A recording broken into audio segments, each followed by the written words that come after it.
In this video, I want to talk about some personal finance lessons that have profoundly impacted how I manage my money.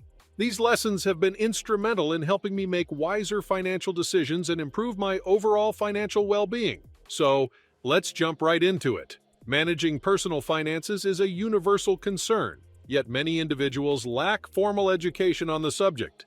Unfortunately, we are often expected to navigate this complex realm without guidance. As someone who has made their fair share of financial missteps throughout the years, I can't help but wish I could go back in time and offer some advice to my younger self. However, it's important to remember that it's never too late to gain control over your financial situation and make positive changes. And the first personal finance lesson you need is understanding the psychology behind financial behaviors and attitudes. To better understand our financial behaviors and attitudes, we need to recognize the deep emotional connection we have with money. Money evokes happiness, security, shame, stress, and more. These emotions often stem from our past experiences and social conditioning around money. If money was scarce for you growing up, you may have more anxiety about spending now. If you grew up in abundance, you may see money as a source of freedom. Our unique money mindsets shape how we interact with our finances. In addition to emotions, our financial decisions are also influenced by unconscious cognitive biases.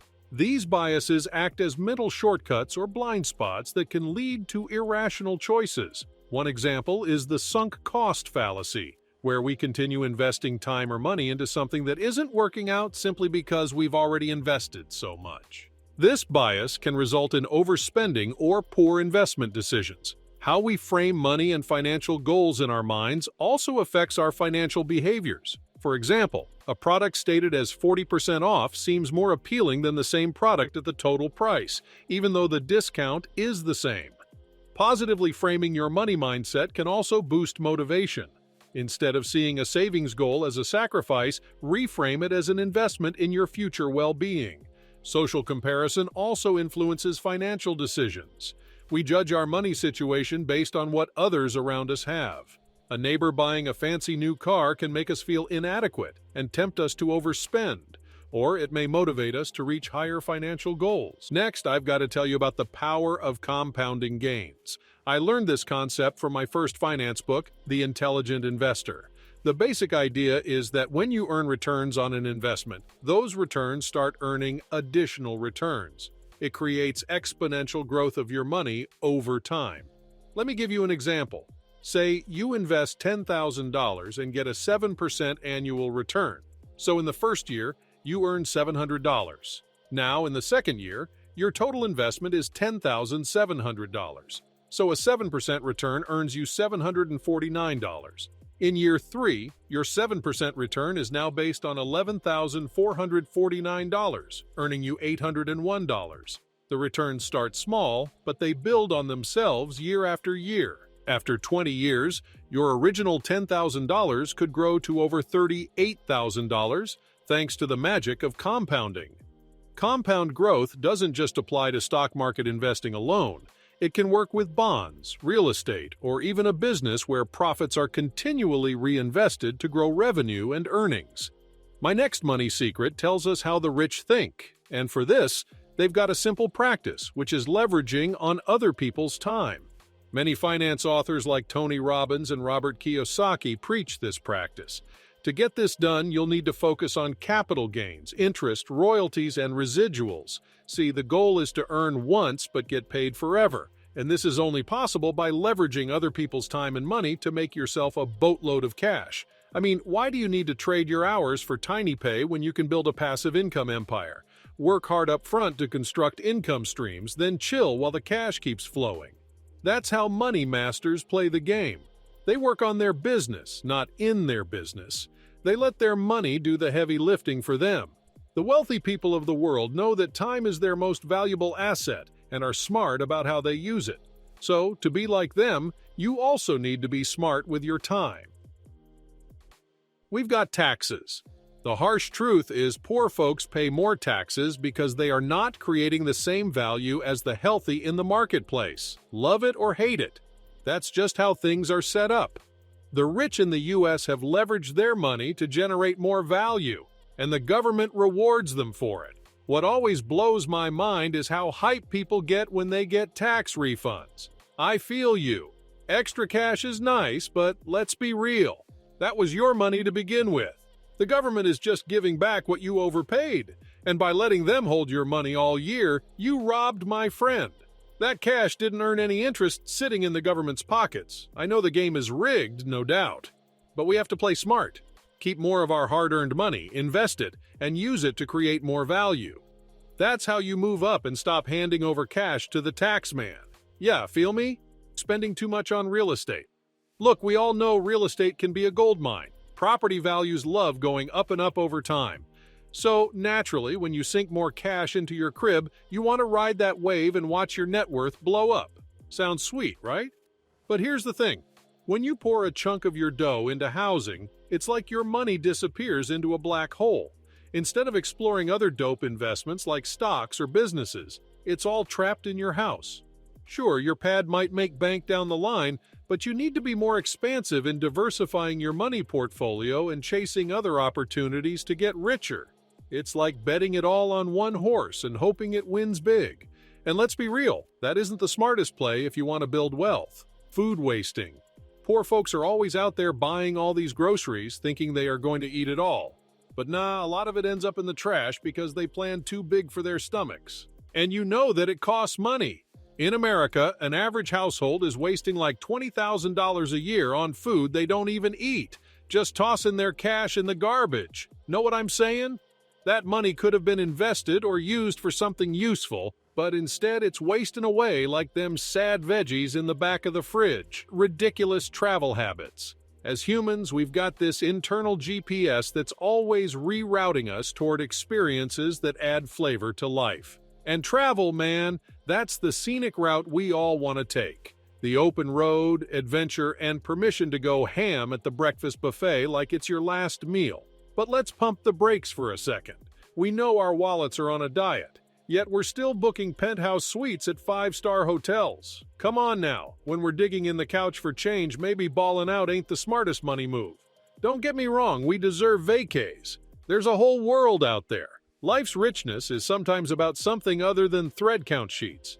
Remember, the dopest travel experiences sometimes come with a hefty price tag. Don't save money in the bank. I know the old heads told us to pinch pennies and stuff our money under mattresses, but times have changed. Just letting your dollars sit in a traditional bank account is wasting them away. Think about it. You put your hard-earned paper in the bank, and what happens? They hit you with fees when you deposit, then fees again when you withdraw your own money. It's a sucker move, and those whack interest rates don't even keep up with inflation most times. Your money actually loses value sitting in a basic savings account, especially with the economy all uncertain nowadays. We have to wise up and put our money to work. Invest it, diversify it, and let it move and shake things up for us. Another personal finance lesson you need to change your life is knowing how to manage your funds. Creating and maintaining a budget is essential for gaining control over your finances, even though it may feel overwhelming if you're new to it. Simply put, budgeting involves balancing your income and expenses to spend less than you earn. But how do you create a budget? To start, determine your net monthly income. This is the amount you receive after taxes and deductions have been taken out. First, calculate your total expenses by including housing, transportation, food expenditures, utility bills, debt payments, and discretionary spending. To obtain an accurate expense figure, tracking your spending for 1 to 2 months is recommended. Compare your income and expenses. If expenses are higher, look for areas to cut back and save, like eating out less or lowering your cable bill. The goal is to make income exceed expenses. Once you have established a budget, it is important to strategically prioritize and pay off your debts. Follow these steps to effectively manage your debt. First, create a comprehensive list of all outstanding debts and note their respective interest rates. Ensure that you make the minimum payments on all accounts and, if possible, allocate any additional funds towards paying off the debt with the highest interest rate first. Also, beware of maxing out credit cards. Using over 30% of your credit limit can hurt your credit score, so keep balances low. Pay off cards in full each month if you can. Our next finance lesson is always to invest in yourself. If you want to increase your wealth, one of the most valuable investments you can make is in yourself. By devoting resources and effort to enhancing your skills, health, and knowledge, you enhance your earning potential in the present and ensure future growth. Here are some helpful tips. First, create a personal spending plan to align expenses with your goals. Track your saving and spending habits in an app or spreadsheet. This gives you control over where your money goes so you can prioritize investing in yourself. After that, prioritize investing in your most valuable asset, your health. Incorporate healthy eating habits, regular exercise, and adequate sleep into your self-investment plan. You'll increase focus and productivity by taking care of your body and mind. Consider increasing your income through education, training, or starting a profitable side hustle. Learning new skills and gaining expertise pays dividends. Turn your passion into extra cash flow. Finally, continually invest time into expanding your knowledge and perspective. Read books that challenge you. Seek out mentors. Stepping out of your comfort zone helps you grow. Investing in personal growth and development demands dedication and commitment, but the benefits are substantial. As you enhance your skills and abilities, your value in the marketplace increases. This opens doors to better career prospects and paves the way for new opportunities. Prioritize yourself as a valuable investment for long-term success. As my mentor once wisely stated, one of the quickest paths to financial ruin is purchasing items beyond our means. While overspending might offer immediate satisfaction, it often leads to long-term consequences such as debt, stress, and financial instability. The question then becomes, how can you resist the urge to spend excessively? First, create a realistic budget that covers your fixed expenses, debt payments, and savings contributions. Any remaining discretionary funds are what you have available to spend. No cheating or overestimating your income. Stick to your budget diligently. Before any purchase, check if it fits into your discretionary budget. If not, it's simply not affordable. Decline impulse purchase temptations that threaten your budget. Living below your means might take some sacrifice, but it's the only way to avoid wasteful spending and accumulate wealth long-term. When you start living within your means, having some money aside for unexpected expenses is important. This is commonly known as an emergency fund. An emergency fund is essential for unexpected experiences such as medical bills, car repairs, or job loss. It acts as a safety net and should ideally be equivalent to 3 to 6 months' worth of living expenses. Many Americans face a significant challenge in not having an emergency fund. 35% of the population would struggle to cover an unexpected expense of $400 or more with cash alone. Instead, they are forced to rely on other forms of credit. So how can you have an emergency fund? Start by opening a dedicated high-yield savings account separate from your everyday spending account.